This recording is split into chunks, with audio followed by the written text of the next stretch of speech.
Today I want to talk about cards to expect your opponent to play.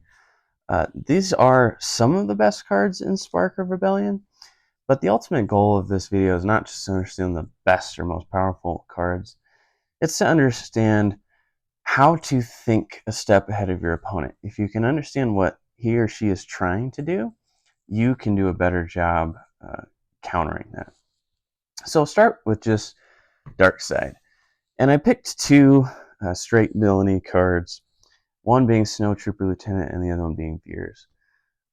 In any deck, I'm expecting that my opponent can attack with +2 with an Imperial or with a Rebel, right? So we could mirror at least 2 out of the 3 of these for Heroism. The Fleet Lieutenants and the Snow Trooper Lieutenants are strong, so you just got to be anticipating that, if your opponent has a unit with 3 power on board, they might be able to hit me for 5 by bringing in one of these guys. And then Veers and Dodonna, what I like to be planning for there is just how am I going to get these guys off the table if my opponent plays them? Because not getting them off the table is probably going to be really, really bad for me because they're going to provide so much extra power and health that I'm going to struggle to compensate for that. And then Wing Leader, I think this is just going to be more popular than the Imperial version. It just gets really, really good value. You'll notice a trend that a lot of the cards we're going to talk about are kind of giving you a 2-for-1 in some way. It's giving you an advantage in 2 ways, by either removing an opponent's card while giving you a card on the board or something like that. And so you've got to find a way to minimize half the value. So for example, Wing Leader, when you play it, gives 2 experience tokens to another friendly rebel unit. So on its face, that may or may not be worth 3 resources. Probably not. But if you get a unit that your opponent has to deal with at the same time, that's definitely worth it. So whenever I'm playing, specifically against Heroism, I like to be thinking, how can I just deal 1 damage to something in space? Just so I don't have to be dealing with 2 damage to my base every turn. It might be with a unit. It might be with Palpatine's ability or Vader's ability. You just want to have a game plan for that. Next, we're going to go into green, and I thought I'd start with Energy Conversion Lab in green. All the bases are good, the rare bases. They all have, very powerful abilities that you've got to be planning for. I think this one specifically has the most combinations that get really nasty. And so, I didn't put these cards in the rest of the set that we're going to talk about today. But they're some of my favorite combos with Energy Conversion Lab because they all have kind of extra bonuses, right? So Rook comes in and probably just kills whatever he is attacking with the ambush. Steadfast Battalion can come in and hit for 7 if your opponent has a leader, so that's strong. I can kill most units. Similarly, Zeb can come in and hit a unit for 5, and as long as he doesn't die, he hits another unit. So, Steadfast Battalion's kind of the big unit killer. Zeb is kind of the little unit killer in ground. And then Seventh Sister comes in, hits your base for 3, and deals 3 damage to a ground unit that you control. So, there are a lot of good options. You've always got to be thinking about, my opponent hasn't used his or her Energy Conversion Lab yet. What are they going to do with it? But these are some of the ones that I'd specifically be planning for. For the rest of green, in general, I wanted to talk about Uren, kind of like Veers and Dodonna. He's one that I'm just planning to kill if my opponent plays it. He's not super strong, and if they get to heal, 3, 4, 5 damage on base by playing other green units, I'm going to wish that I'd killed him. Strike True and Overwhelming Barrage, I think we can talk about at the same time, even though we're not quite to villain green. They're both cards that let your opponent deal damage to your units equal to the power of that unit. It's just that overwhelming barrage also gives them +2 before they do it. And it can be spread out among units, whereas strike true is just one unit. So a few things to keep in mind here. One is this does hit across arenas, right? So if you've got a bunch of space units and you think they're safe, and then your opponent plays overwhelming barrage or strike true, yeah, you're gonna wish that you had been planning around that. Another way to potentially combat this is just to get rid of their big units. If they can only play strike true on R2D2, that's not quite as devastating as if they can play it on a vigilant honor guard, let's say. Resupply is one that it's resource ramp, and it's kind of hard to play around, but plan on it coming and be planning, how can I punish my opponent for basically taking a turn off to ramp resources on me. For heroism, somehow we snuck Darth Vader into heroism, so he's coming. For heroism, I'm expecting my opponent wants to draw a Marine if they're playing green.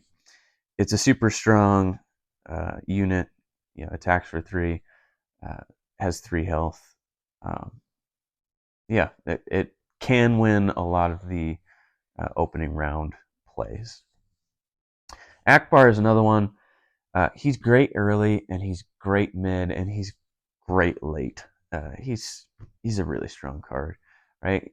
If I'm playing against a Heroism green deck, I might be a lot more wary of playing my 1 health units, like my Death Star Stormtroopers or my Greedos, because he can come in and kill them early. And late in the game, he can come in and deal 5 damage to something if my opponent has 4 ground units, because he does count himself, or 5 space units. So he can be huge. U-Wing Reinforcements is probably my favorite card in the whole set. Search the top 10 cards of your deck for up to 3 units with a combined cost of 7 or less and play them for free. So basically, this is grab whatever you need when you need it, right? So if you need something big, it can grab Luke, or it can grab Mace. If you need a bunch of little stuff like Akbar and 2 Battlefield Marines, it can grab that for you too. So be watching for your opponent to play that at 7, and know what options they have in their deck. And then Home 1 at 8. It's a super strong card. If your opponent's playing green, there's a decent chance that they're playing these cards. They could be aggro and not planning on playing them, but I would want to watch out for them. Also keep in mind, with Home 1, not only is it giving all friendly units Restore 1, but also it has its when played ability that plays a Heroism unit from your opponent's discard pile for 3 resources less when they play it. It's not play a unit that costs 3 or less, which I think some people are just used to that because so many people grab Akbar. But if your opponent plays this when he or she has 9 resources, they can grab a 4-cost unit and play that 4-cost unit for 1. So maybe take a peek at what's in your opponent's discard pile when they're resourcing to 8 to know what options they have. In Dark Side, Super Laser Technician is a card that you should be expecting. It's when it dies, it turns into a resource. So that's strong for sure. There are a few ways to potentially play around this. It can be high risk, but it can be high reward.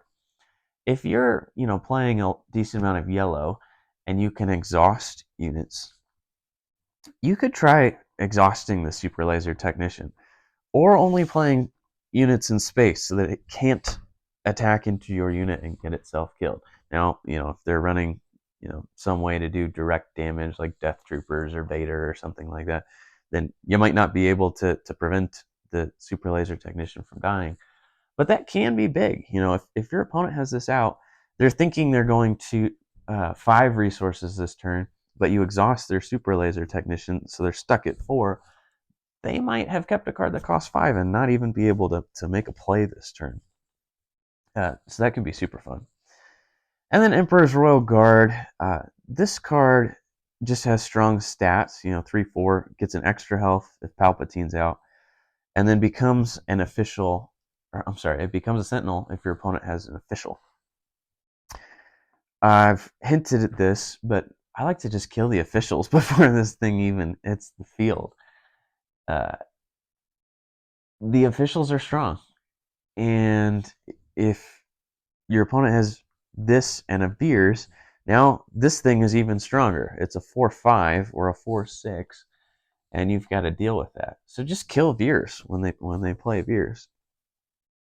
If you think officials are coming, it can be worth attacking this thing, uh, even though it's not Sentinel, in case your opponent plays a Veers, right? If you are able to kill the Royal Guard, but you wouldn't be able to kill it if it has one more health, it might be worth thinking about. Vader is obviously super strong, right? So he has ambush, so he's probably killing something with his ambush when he comes in. But I'm thinking about that, and when my opponent resources a 7, I'm thinking about what does my opponent want to grab with the search ability? He or she can grab any number of units that are dark side with a combined cost of 3 or less. That could be a Death Trooper that's going to deal 2 damage to something and kill it. It could be Veers, so now Vader's swinging for 6 instead of 5. So be planning for that. And then Devastator. There's a lot of ways to use this card. The most obvious is just to play it. It hits for 10. It has Overwhelm and Sentinel. But also, it's going to nuke a unit when you play it, right? It's going to deal at least 10 damage to something when it enters play. So you want to be prepared for that. And we'll talk about maybe a couple ways to deal with that. And one good segue is actually Entrenched, right? So switching to blue, Entrenched is an awesome card to play on your own units to just take control of an arena, right? So you get +3/+3 on a unit. That's super strong. But keep in mind that your opponent can play this on your units to kind of nullify them, right? So I play my Devastator on my turn. I spent 10 resources and I feel great about myself because I've got basically my win condition out, right? I'm going to destroy my opponent's base. Doesn't matter if they play Sentinels because I have Overwhelm. And my opponent spends 2 measly resources and plays Entrenched on my Devastator. And now, unless my opponent messes up and plays a unit in space, I'm just sitting there with Devastator all game. And my opponent still has 8 resources maybe to play other cards in ground to deal damage. This can be a crippling card if you're not planning for it and how it might show up on your own units. Takedown and Vanquish, you've got to be looking out for in blue. Takedown can be brutal against leaders, but you also need to watch for it if your opponent's dealing 2 or 3 damage and it doesn't seem like it makes sense. They might be getting your unit in takedown range. And then guess what? Vanquish is another Devastator solve. So if I'm in round 2 or 3 against my opponent and he or she has played Vanquish a couple times, I might be less interested in playing my Devastator. It's certainly makes those giant units feel less enticing. Okay, on Heroism, Restored Arc 170 is strong. I imagine most Heroism blue decks will be playing this. It's one of the easiest ways to get Restore in the whole game, and you can't leave that Restore hitting you all game. You've got to find a way to get this out of there. So that's really all I have to say about that. Obi-Wan, you've got to be expecting to show up at 6 resources, and because of that, you may be thinking about what does my opponent want to buff when I kill Obi-Wan. Probably a Force unit if possible, right? Because when he dies, my opponent gets to give 2 experience to a unit, and if it's a Force unit, he or she gets to draw a card. So I want to get rid of those Yodas and those Kanans before Obi-Wan shows up. If he gives experience to a restored Arc 170, it's not great, but it's at least a little bit better. And then just be planning for how am I going to burn through 6 health, and is my opponent going to throw shields on Obi-Wan, making it even nastier. Luke is another great example of, getting the 2-for-1, right? So when he comes into play, he's probably going to kill one of your units because he gives an enemy unit -3, -3, or -6, -6 if a friendly unit has less play this turn. That does kill units if it takes them down to 0 health. So, you can try to play defensively and not kill the units that the heroism player has, but don't get yourself burned in that, and let your opponent capture value and then snag initiative on you either. Redemption. This can be a very game-changing card if you're not planning for it, right? You can have your opponent 2 away from death, have your fire spray or something in space that can finish it. Your opponent grabs initiative and drops redemption, and not only do they, get to heal up to 8 damage among their base and their units that they can put on this thing, but also it's a sentinel that hits for 6 in space. So just keep an eye out for it.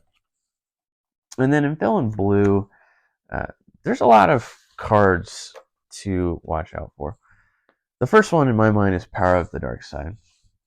If you're playing little chumps and your opponent's killing your little chumps, and then you deploy your leader, and that's the only unit you have, Power of the Dark Side kills your leader. It doesn't even matter if it's Chirrut, it still kills your leader. And so that's one that I want to be very wary of. Trying to keep some little guy out so that my opponent is incentivized to resource this card rather than play it to hit my Devastator. We'll just keep using that as the example, since that would probably feel the best for any of these removal cards, right? Death Trooper is another potential 2-for-1, right? So when it gets played, deal 2 damage to a friendly ground unit and 2 damage to an enemy ground unit. So again, it kills the Greedos of the world and becomes a body. Count Dooku, another 2-for-1. He's a shielded 5-power unit that when he's played, he's a poor man's takedown. He defeats a unit that has 4 or less remaining hit points. If my opponent's on 7 resources, I am expecting that they've been holding a Count Dooku and are ready to play it. I'm not sure how popular Super Laser Blast is going to be. Defeat all units for 8. It feels to me like this is phenomenal in an Iden deck, and maybe not great in most other decks, because if I'm behind in the game, I play this to defeat all units. My opponent theoretically has 8 resources to respond to that and get back ahead of me by 8 resources.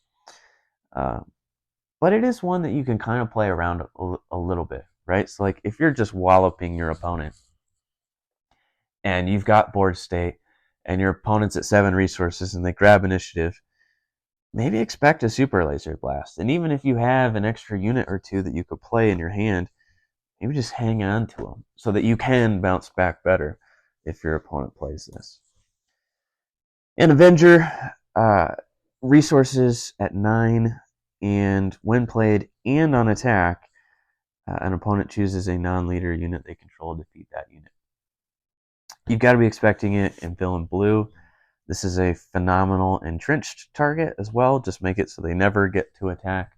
You can also kind of soft counter this with Space Sentinels, because Avenger has to attack your Sentinel, and you can choose your Sentinel to satisfy the on-attack ability. So you do kind of help yourself out that way a little bit. It's still not going to feel great if your opponent has Avenger on board.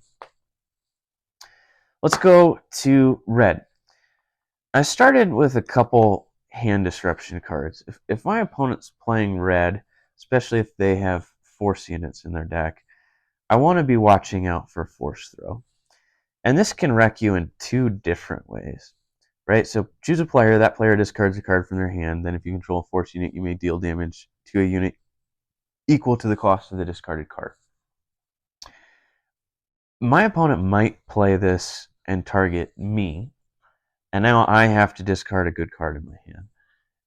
If I only have one card that, I was planning on playing at 8 resources, then I have to get rid of the only card, the best card in my hand, and that can feel brutal.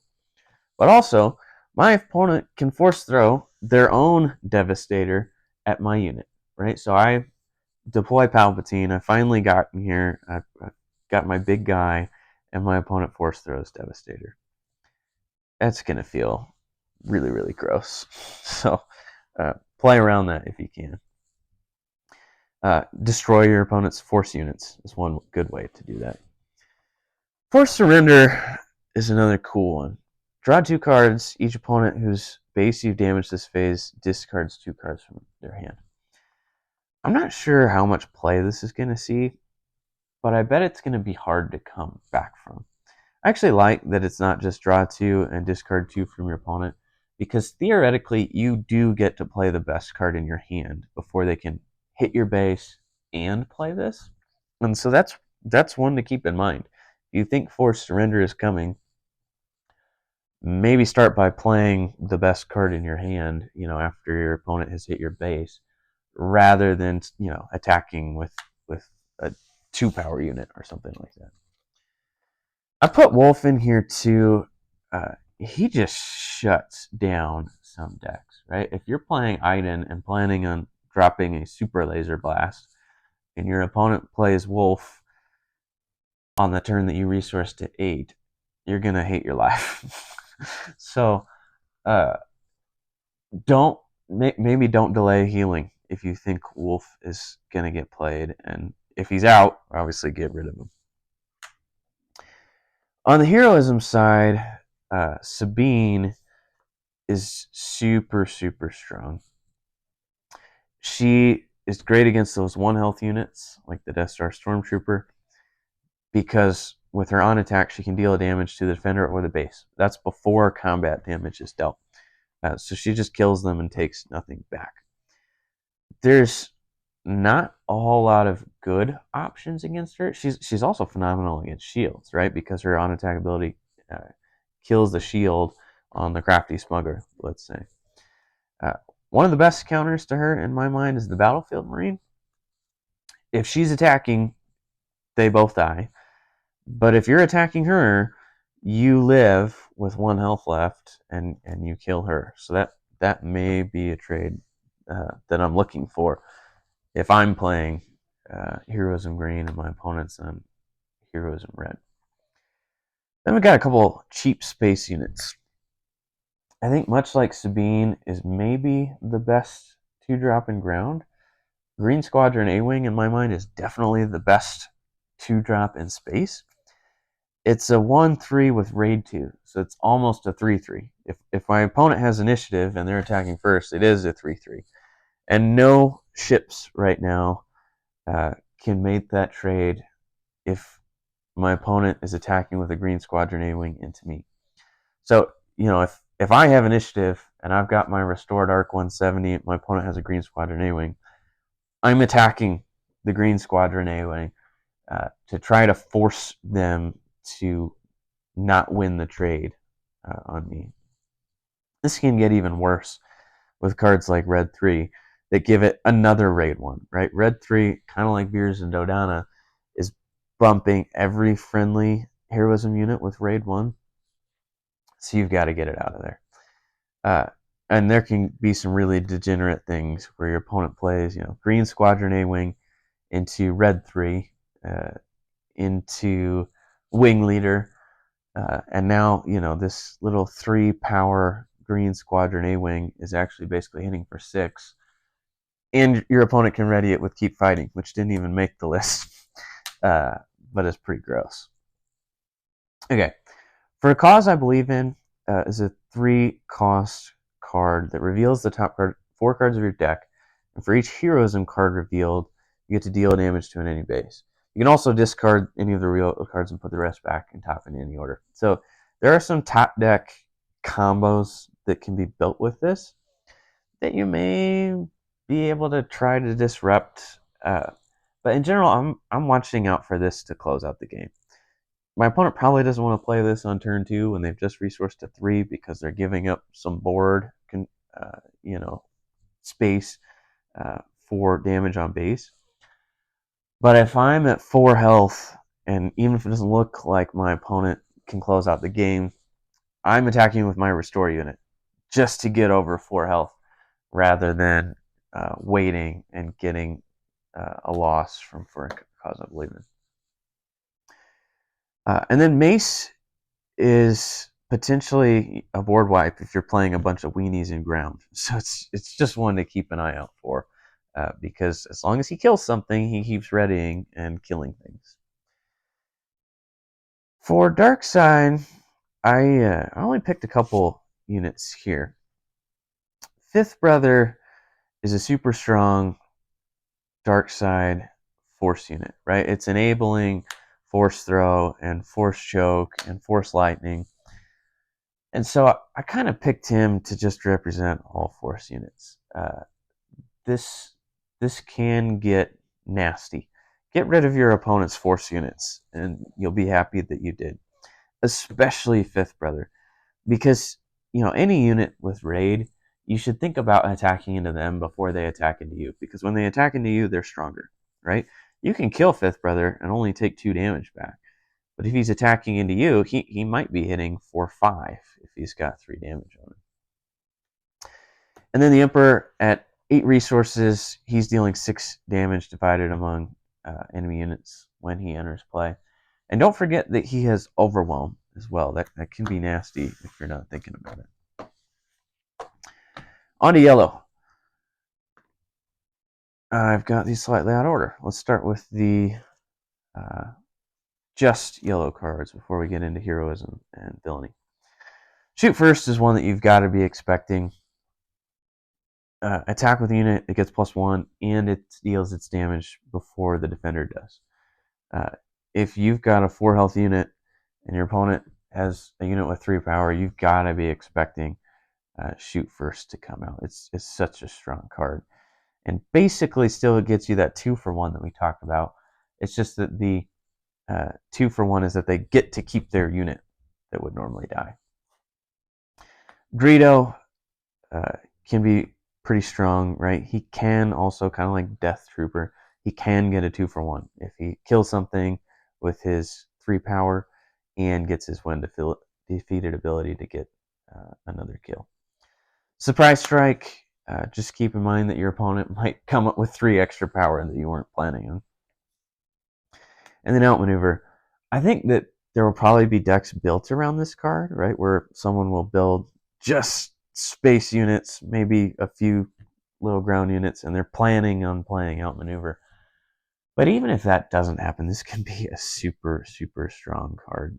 And it's one that I want to be thinking, what's going to happen this turn if my opponent just drew an Outmaneuver?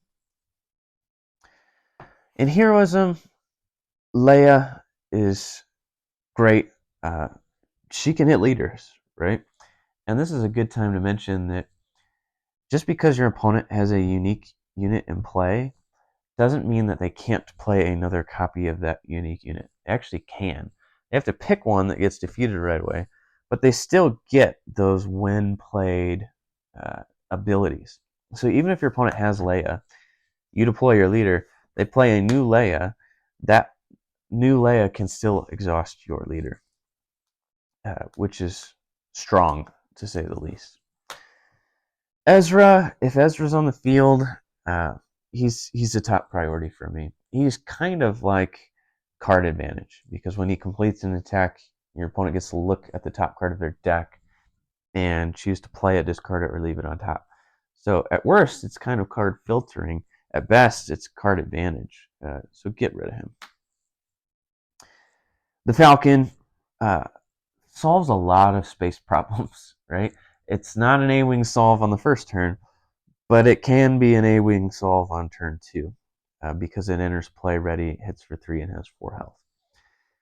It's also, this second ability is not necessarily a disadvantage.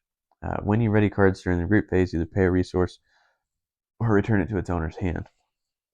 The Falcon can hit something, take a little damage, and then run away and come back with full health. So if my opponent has a Falcon, I want to be thinking about how can I kill this thing in one go where my opponent isn't going to run away. Han has ambush, and so he ambushes in and attacks your unit, and when attacking, he deals combat damage before the defender. So he's going to get that off once. Have a plan to respond and kill him before he can keep sniping your units and taking no damage back. On the villainy side, I picked Cartel Spacer. This can be a placeholder for just remember what options your opponent has to exhaust your units. It is more than just Cartel Spacer, but this is a great example. Just like Leia, it's kind of a 2-for-1. You gain a little tempo advantage by exhausting their unit, and you get a unit on board. No Good to Me Dad is super strong. This card exhausts an enemy unit, and that unit doesn't even ready this round, including during the group phase. If I'm playing against Villainy Yellow, I'm basically expecting that my leader's not going to do anything for 2 turns when they come out. Maybe I can get some hand disruption in there, but you just kind of got to plan for that card being in the deck. Boba Fett is great. Keep in mind that his ability works against your leader. Leaders are always in play. They don't enter play, they just get deployed. And his ability is if he's attacking an exhausted unit that didn't enter play this round, deal 3 damage to the defender. So that can kill a little 3 health unit that didn't enter play this round, and he doesn't take any damage back. It can also hit your leader for 6. That's nasty. So don't get surprised by Boba Fett. Can be another good energy conversion lab target as well. Fett's Fire Spray is maybe my pick for most broken card in the set. When played, if you control Boba Fett or Jango Fett as a leader or unit, ready this unit. So it comes in, and it's probably going to smack your base for 5. Maybe it kills a space unit. This card also combos with Energy Conversion Lab. So your opponent can play this card with Energy Conversion Lab, ready it, and attack to kill your space unit. Then trigger the when played ability to ready it again and hit your base for 5. It's just nuts. And just to make it even more insane, it has an action that for 2 resources you can exhaust a non-unique unit. And you don't even have to exhaust Fett's Fire Spray to do that. You can do that as many times as you want. So from turn 1, if I'm playing against a villainy cunning deck, I am planning on how am I going to deal with Fett's Fire Spray. It's not going to be with a bunch of non-unique AT-ATs that this thing can just exhaust. I've got to get rid of it before it kills me. And then I did want to talk real quickly about the double aspect legendaries. If your opponent's playing a deck where their base color matches their leader color, it might not be, but it's probably to play one of these cards because they're super strong and they do 2 things, right? Cunning almost does 3 things. This one can return a non-leader with 4 or less power to its owner's hand and exhaust up to 2 units. But the other 2 abilities are actually phenomenal. Give a unit +4 attack for this phase, that can be game ending. And an opponent discards a random card from their hand. You don't want to get stuck with 1 card against a cunning player because it feels really, really bad. That card is insane. Command, also really good, probably my second favorite. Give 2 experience tokens to a unit. A friendly unit deals damage equal to its power to a non-unique enemy unit. Keep in mind That is a non-unique enemy unit. So your Greedos, your Fifth Brothers, your Choppers, your Sabines are all safe from that. Your leader as well. It's less flexible than Strike True or Overwhelming Barrage in that way. Put this event into play as a resource, or return a unit from your discard pile to your hand. With all of these, they get to pick 2 of these abilities. That return a unit from your discard pile to your hand might not feel super strong, but it actually is. It's almost better than draw a card on aggression, because you get to choose the unit that you want at this point in the game. Maybe it's Akbar, maybe it's Home One. You get to pick, so that can be really good. Vigilance. I doubt the discard 6 cards from an opponent's deck will be super relevant yet. Maybe it is in sealed or draft. If you saw your opponent draft this, you could watch out for that. But heal 3 damage from a base is super relevant. You can think that you're in striking distance and your opponent plays this, and all of a sudden you're not in striking distance, and they defeat your unit with 3 or less HP, or give a shield token to unit. And then aggression. Draw a card, defeat 2 upgrades, ready unit with 3 or less power, or deal 4 damage to a unit. Get to pick 2. Very strong card. So I'm curious to know if you think that I missed some. Feel free to let us know. I'd be curious. I'm thinking about doing an honorable mention, and I also think we'll probably do this for every set, because what you should expect your opponent to be playing will change with every set that comes out.